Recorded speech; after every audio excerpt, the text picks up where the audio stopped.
Hola, ¿cómo están amigos? Hoy lunes 17 de junio les damos la bienvenida a Enlace Nacional, el primer informativo con noticias de todo el Perú.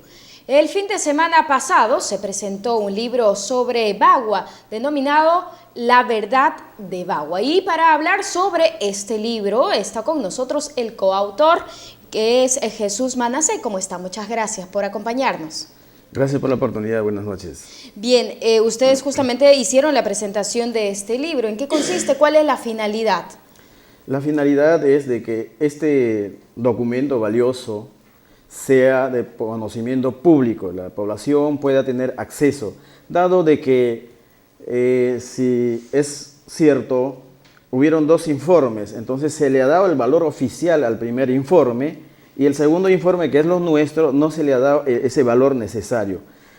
Toda vez que nuestro informe tiene los documentos sustentatorios y debidamente detallados, que tienen un peso que hasta hoy día nadie nos ha podido refutar con las afirmaciones que hacemos en ese documento. A ver, para aclararnos entonces, hay dos informes que se han presentado sobre el tema de Bagua, el informe en minoría, el informe mayoría. Ustedes están dentro del informe en minoría, ¿no es así? Efectivamente. ¿Qué es lo que dice o qué, digamos, refuta el informe de mayoría? Bien, nosotros hemos tratado de ser lo más... acercarnos más a la verdad. Nosotros en el informe no tratamos de encubrir a nadie. Vale la pena decir de que se debe sancionar a los responsables por los hechos que han cometido, no por otras cosas. Entonces, difiere en el sentido de que en el primer informe argumentan de que, o sea, la población indígena que se encontraban apostados en la Curva del Diablo habían emboscado a la policía, hecho que no es cierto. La otra parte es de que todos eran asusados por organismos extraños, ajenos a la realidad de la población indígena, hecho que tampoco es cierto. Entonces, hay mucha diferencia en ese sentido, motivo por el cual, en mi condición de presidente de la Comisión Investigadora de los Sucesos de Bagua en aquel entonces, me conllevó a invitarme a firmar ese documento.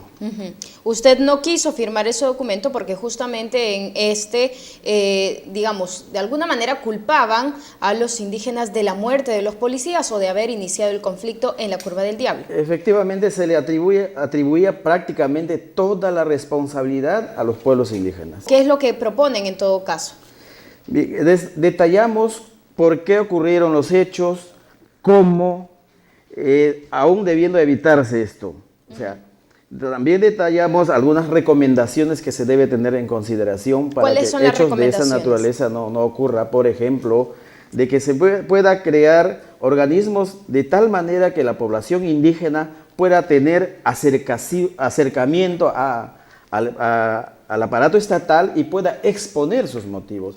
Hecho que hasta ahora no se está haciendo y eso es lo que más nos está preocupando hasta la fecha. Por ejemplo, no se está cumpliendo las recomendaciones de la mesa número 4, donde se recomienda de que debe crearse una institución, pero jamás hace mención de que debe crearse el Viceministerio de Interculturalidad.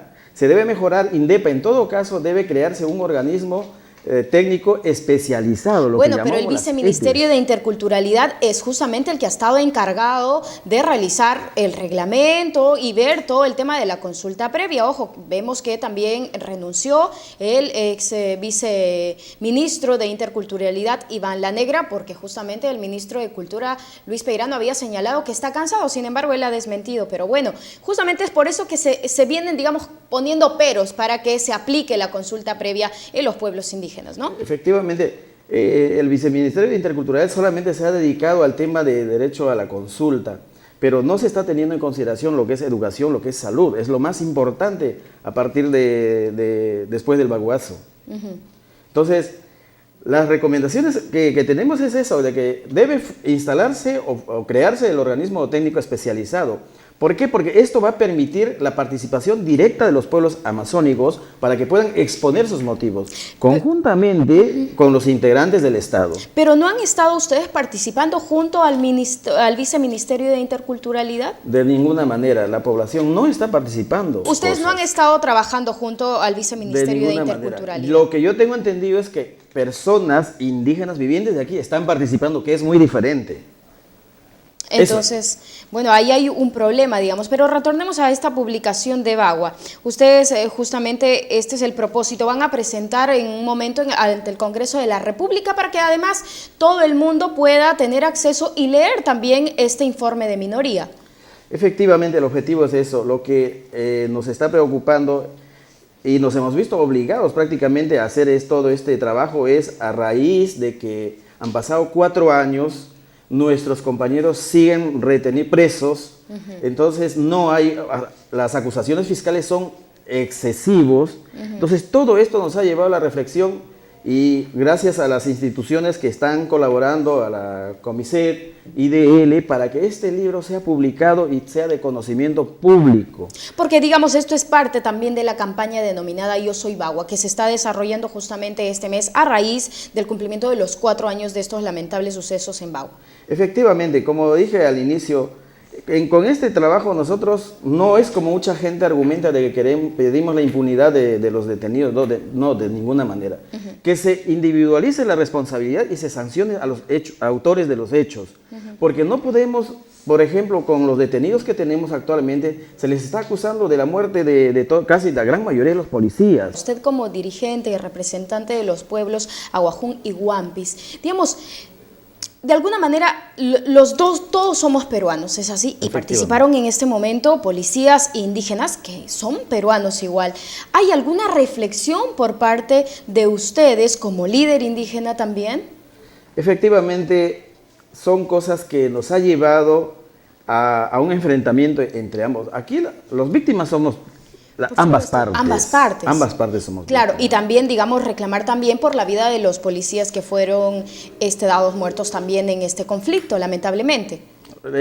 No hay que olvidar que en el paro del 2008 quedó, ahí existen documentos que evidencian esto, como acuerdo de que paulatinamente se iban a derogar todos los decretos legislativos que eran lesivos al pueblo indígena, hecho que nunca se realizó. Entonces, por eso es de que los decretos legislativos, la incursión de la empresa Dorato, en aquel entonces en la cordillera del Cóndor, el recorte de la cordillera Ichincamuja, como declarado Parque Nacional, entonces todos esos motivos han conllevado a esto. Entonces no podemos decir de que estaban asusados la población, o sea, por entes extrañas, que cuando ellos no sabían ni para qué estaban allí. Eso no. Ustedes resaltan que los pobladores indígenas no actuaron, digamos, por presión de algunas personas extras a los pueblos indígenas simplemente. De ninguna manera. Entonces, yo puedo evidenciar un documento enviado, un oficio firmado por aquel entonces Óscar Altamirano Quispe, que data 9 de febrero, donde lo envía al señor, en ese entonces presidente de la República, y le da una serie de detalles, donde dice que se está tramando en febrero. Todavía Bien. El paro no había iniciado. Precisamente desde Enlace Nacional nosotros veníamos advirtiendo justamente de este conflicto social, pero lamentablemente el gobierno hizo caso omiso. Ya estamos con el tiempo, señor Jesús Manassés, y me gustaría saber dónde podemos encontrar esta publicación. ¿Va a estar colgado en alguna página web, en las redes sociales? Sí, lo encuentran en las redes sociales de Yo Soy Bagua. Ahí está toda la publicación y la población tiene que enterarse para que haga su propio juicio crítico. Todos somos peruanos, ¿no? Y nos gustaría que a raíz de este conflicto podamos aprender algo y que no se vuelva a repetir sobre todo. Efectivamente la lección es dura, pero aprendimos para que cosas de esa naturaleza no se vuelvan a cometer. Pero quiero decir algo antes de terminar, agradecerle también por la oportunidad, pero recalcar de que cuando se habla de la responsabilidad, solamente va orientado al pueblo indígena, a los indígenas.